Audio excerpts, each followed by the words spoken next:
CITU మాజీ జిల్లా కార్యదర్శి అయినటువంటి ఈఎస్ వెంకటేష్ గారు సిఐటియు పద్ధతులకు భిన్నంగా, విధానాలకు భిన్నంగా వ్యవహరిస్తూ ఈ సంఘంలో నిధుల దుర్వినియోగానికి పాల్పడినాడు. అందుకని ఈరోజు సిఐటియు ఆఫీస్ బేరర్ సమావేశం జరిగింది. ఈ సమావేశంలో అన్ని విషయాలు చర్చించాం.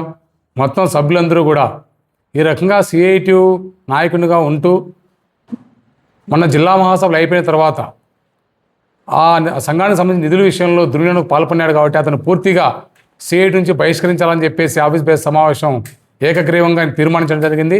ఆ విషయాన్ని తెలియజేస్తున్నాం. భవిష్యత్తులో సిఐటికి, సిఐటి అనుబంధ సంఘాలకి ఈఎస్ వెంకటేష్కి అనే వ్యక్తికి ఎటువంటి సంబంధం లేదు. అతను సిఐటి పద్ధతులకు భిన్నంగా ఉన్నాడు కాబట్టి దూరం పెట్టడం జరిగింది.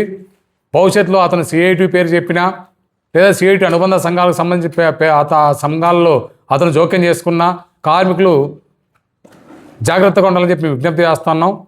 ఆ రకంగా సిఐటి నుంచి పూర్తిగా ఈఎస్ వెంకటేష్ అనే సిఐటి మాజీ కార్యదర్శిని బహిష్కరిస్తూ తీర్మానించిన విషయాన్ని పత్రికల ద్వారా మీ ద్వారా నేను తెలియజేస్తా ఉన్నాం.